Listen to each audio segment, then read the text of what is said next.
안녕하십니까. 세상 읽어주는 남자 이상훈입니다. 이 시간에는 정말 우리가 일본의 메모리 반도체 수출을 어렵게 하는 식으로 통제하는 식으로 일본에 보복할 수 있을까라는 주제로 말씀드리겠습니다. 어제 우리 정부가 일본을 우리나라의 하이트리스트에서 뺐습니다. 한마디로 수출 심사 우대 대상국에서 일본을 제외했다는 뜻입니다. 그래서 수출에 따른 서류도 많아지고 한 번 받으면 3년간 유지되던 수출 허가 유효 기간도 1년 더 줄어서 2년이 됐습니다. 일본에 수출하는 우리 기업 입장에서는 좀 수출 절차가 까다로워지는 거죠. 그 결과 일본으로 수출이 어려워져서 일본에 타격을 주겠다는 겁니다. 문제는 실효성입니다. 지난해 우리나라가 일본으로 수출한 품목 1위가 석유 제품이었습니다. 52억 1000만 달러 정도였고요. 그 다음에 철강 제품이 2등이었는데 21억 남짓이었습니다. 21억 달러 남짓이었습니다. 그 다음이 바로 반도체였는데요. 12억 4천 달러 정도였습니다. 12억 남짓 되죠. 12억 달러 남짓 정도 됩니다. 그 다음에 정밀 화학 원료 12억 달러 정도였습니다. 이 품목을 보면요. 석유 제품과 철강 제품 같은 경우에는 수출을 우리가 끊을 경우에도 일본의 자체 조달이나 중국, 동남아 등을 통해서 쉽게 대체가 가능한 품목으로 알려져 있습니다. 이게 지배적인 관측이죠. 그래서 그나마 우리가 일본에 대한 백색 리스트 제외라는 이 조치가 실효성이 있으려면 반도체, 우리 입장에서 반도체가 뛰어나니 일본으로 반도체, 메모리 반도체 수출을 막아서 일본을 혼쭐 내겠다는 게 지금 정부의 생각인 것 같습니다. 이런 말들이 지금 서서히 청와대 일각에서 그 다음에 민주당 의원들 입을 통해서 나오고 있습니다. 특히 최재성 의원이 그 일본 경제 침략 특인가요? 그쪽에 위원장을 맡고 있는데요. 어제 그 일본 기자들을 대상으로 한 기자 간담회를 통해서도 이런 생각을 밝혔습니다. 정말 이게 가능할까요? 진짜 우리가 일본으로 메모리 반도체 수출을 통제하면 일본을 혼낼 수 있고 우리 기업이 우리나라가 승리하는 길로 갈 수 있을까요? 과연 이런 일이 빚어지면 어떤 일이 벌어질까요? 결론부터 말하면 일본으로 메모리 수출을 통제하는 건 역시 실효성이 낮습니다. 그 몇 가지 근거를 대겠습니다. 일단 일본이 우리나라로부터 들여오는 반도체 수입 규모가 크지 않습니다. 한국무역협회 통계가 있는데요. 올 상반기까지 우리나라는 ICT 관련, 정보통신기술 관련 수출 총 규모가 872억 달러였습니다. 이 가운데 일본에 대한 수출은 20억 달러에 불과했습니다. 2.32%입니다. 전체의 2.32%가 ICT 관련 일본 수출 비중이었습니다. 중국은 49%였고 베트남은 15% 육박했습니다. 미국도 10%였죠.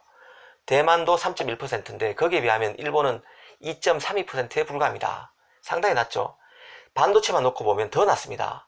올 상반기에 우리나라가 반도체를 수출한 총 물량은 481억 달러였습니다. 여기에서 일본의 수출 규모는 4억 9,800만 달러, 비중으로 치면요 전체의 1.03%에 불과합니다.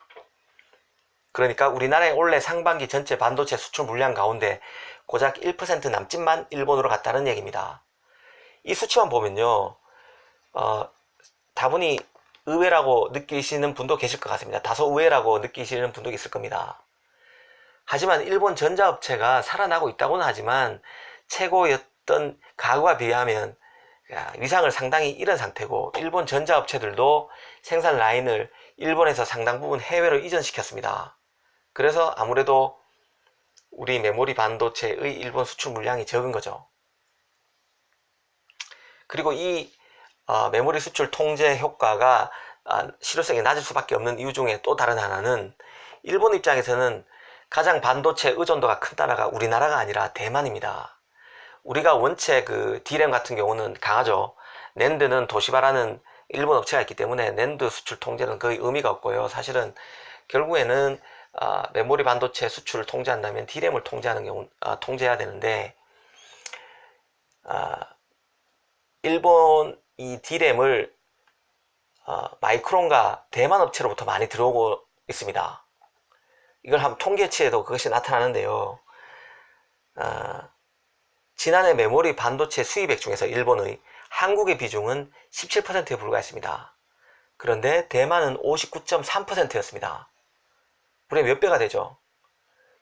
만약에 일본이 수입하는 메모리 반도체 중에서 10개 중에 6개가 대만 제품이었고 한국 것은 2개가 채 안 된다는 뜻입니다. 물론 대만산으로 대체가 어려운 고성능 칩 같은 경우는 대체가 불가능해서 일본 전자기업의 타격이 불가피할 것이라는 주장이 있습니다. 물론 일리가 있죠. 일리 있는 주장입니다. 대만 같은 경우는 난야나 윈본드 같은 업체들이 D램을 하긴 합니다만 전체에서 시장 점유율 비중이 2% 남짓에 불과합니다. 2% 안팎이죠. 그러다 보니까 이 한국 삼성전자나 SK하이닉스 제품을 대체하기는 쉽지 않습니다. 그런데 문제는 일본이 우리의 D램 수출 제한 가능성에 이미 대비하고 있다는 점입니다. 세계 3위 D램 반도체 업체가 바로 미국의 마이크론인데요. 이 마이크론이 일본의 엘피다를 2012년도에 인수하면서 지금 반도체 D램 부분에서 3위를 달리고 있는 업체죠. 일본 내에서 생산 확대를 서두르고 있습니다. 마이크론이. 올 4월에는 대만 타오위안에 D램 공장 건설을 시작했고요. 일본 또 히로시마에도 20억 달러를 들여서 13나노 공정을 적용한 라인을 깔 예정이라는 외신 보도가 있었습니다. 그러니까 우리가 일본으로 D램 수출을 막으면 마이크론이 덕을 보는 구조가 생길 수 있습니다. 아무래도 일본 입장에서는 한국산 삼성이나 하이닉스 제품의 대체제를 찾아야 하고 결국에는 그 대안은 미국의 마이크론밖에 없다는 데서 원인을 찾을 수 있을 것 같습니다. 특히 마이크론이 지금 일본에서 공장을 더 추가로 짓고 있는 상태여서 마이크론 쪽으로 물량이 더 많이 갈 것으로 보입니다. 그렇죠. 이처럼 실효성이 낮기 때문에 우리가 이제 D램 수출 통제에 나설 가능성이 낮다는 점인데요. 진짜 문제는 수출 통제 시 배보다는 배꼽이 더 커질 수 있다는 점입니다. 우리나라 여건에서는요, 지금 삼성전자 등이 일본에 수출하는 D램의 수출 규모가 연간 한 2조에서 3조 원 정도 되기 때문에 이 공급이 불투명한 상태가 되면, 일본으로 공급이 불투명한 상태가 되면 디스플레이와 게임기 등 일본의 주력 전자산업이 패닉에 빠질 수 있다고 주장하고 있습니다. 문제는 이 패닉 가능성이 일본보다는 삼성 하이닉스에 올 가능성이 더 크다는 게 문제입니다. 위에서 말씀드린 대로 일본은 부족한 대로 대체제를 마이크론 등에서 구할 수 있습니다. 또 대만 업체에서 구할 수 있죠.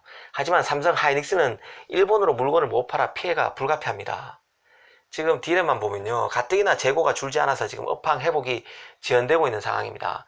낸드 같은 경우는 재고가 한 달 정도 물량, 한 4주 정도 물량이 쌓인 상태고, D램 같은 경우는 여전히 지금 두세 달까지 재고가 있다는 관측이 지배적입니다. 그래서 지금 업황 회복이 더딘 상태죠. 이런 상황에서 일본 수출까지 막는다고 그러면 타격이 커질 수밖에 없습니다. 일본 수출 물량이 비중이 1% 남짓으로 작다고 하지만 전체 규모만 봐도 2조 3조 원이니까 적은 물량이 아닙니다. 결국에는 일본에 물건을 못 팔게 되면 그 물량을 다른 지역으로 밀어 넣어야 되는데요. 지금 글로벌 경기 침체로 모든 나라가 기준금리를 인하하고 있을 정도로 지금 상당히 경제 상태가 안 좋죠. 미중 무역 분쟁에 지금 최대 시장이라는 중국도 급격히 지금 어려워지고 있고요. 미국도 기준금리 인하를 더 하라고 트럼프가 계속 FRB 총재에게 FRB 의장에게 압력을 넣을 정도로 지금 경제 상태가 안 좋습니다. 삼성 입장에서는 결국 감산하지 않는 이상은 재고가 더 쌓일 수밖에 없습니다. 어목한 치킨 게임 당시에도 감산을 하지 않았던 게 삼성인데요. 그런데 이런 식으로 정부가 또 수출 통제에 나서게 되면 가뜩이나 어려운 반도체 업체로서는 더 핀치로 몰릴 수 있습니다.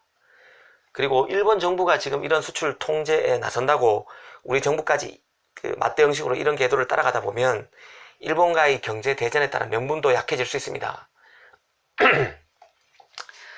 사실 이런 실효성도 약한 대책을 꺼내드는 정치권을 보면요, 국내 기업은 안중에도 없다는 생각마저 듭니다. 물론 협상을 위해서 가격한 주장을 꺼냈을 가능성이 클 것으로 저는 봅니다.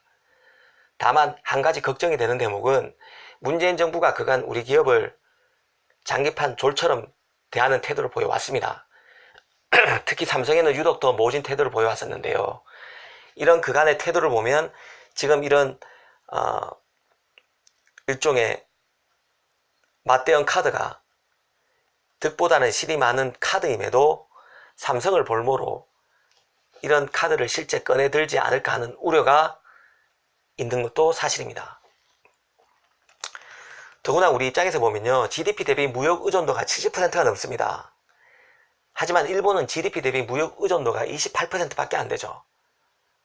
무역에 타격이 오면 일본보다는 우리가 피해가 훨씬 더 큰 구조입니다. 특히 반도체의 경우는 우리 수출에서 차지하는 비중이 20%나 됩니다. 그만큼 이 카드는 신중해야 합니다. 어제 김현종 청와대 국가안보실 2차장이 일본에서 제시한 전략 물자가 1200여 개 되는데 이것을 자세히 살펴보면 우리에게 진짜 영향을 미치는 것은 한 줌이 안 된다는 식의 발언을 했습니다. 맞는 발언일 수 있습니다. 하지만 이런 발언은 한일 관계를 계속 대치 국면으로 끌고 가겠다는 포퓰리즘 성격이 강합니다. 그래서 싸움을 계속 하겠다는 뜻인가요? 어제 유심히 봐야 될 게 바로 문 대통령 발언인데요. 문 대통령은 어제 이전에 그 발언과는 상당히 톤을 낮춰서 신중한 발언을 내놨습니다. 유화적인 제스처를 내놨는데요. 감정적인 대응에 자제해야 된다, 이런 요지의 발언이었습니다. 이 발언이 나온 바로 당일날 우리 정부의 일본 화이트리스트 배제 조치가 있었습니다. 서로 시그널이 다르죠. 한쪽에서는 강경 모드, 한쪽에서는 유화 제스처입니다. 우리 입장에서는 일본을 헷갈리게 하기 위해서 양동작전을 폈다고 볼 수도 있는데요. 저 개인적으로는 우리 정부가 서서히 출구 전략을 모색하고 있는 게 아닌가 하는 생각이 듭니다. 이대로 가면 우리 경제 피해가 커지게 됩니다. 그리고 어제 화이트리스트 배제 카드도 지소미아 카드를 빼내기는 어렵다는 현실적 판단 속에서 나온 카드가 아닌가 하는 게 제 생각입니다. 화이트리스트 배제 카드는 그다지 실효성이 높지 않은 카드죠. 지소미아 카드는 미국이 반대하고 있기 때문에 빼드기는 힘든 카드입니다. 한미일 군사정보협정 말입니다. 그래서 우리가 일본에 항거한다는 일종의 그 신용을 보여주기 위해서 신용 정도로 화이트리스트 배제 카드를 꺼냈고, 지소미아 카드는 결국 검토한다는 그 립 서비스에 그칠 것으로, 지소미아 배제 카드는 폐기할 수도 있다는 립 서비스만 하는 정도로, 그리고 겁만 주는 정도의 정도로만 활용할 것으로 저는 보고 있습니다. 우리 입장에서는 8.15 강복절 메시지에 집중할 수밖에 없습니다. 문 대통령이 아무쪼록 일본과의 출구 전략을 모색하는, 그리고 본격적으로 출구 전략에 시동을 거는 그런 계기가 됐으면 좋겠습니다. 감사합니다.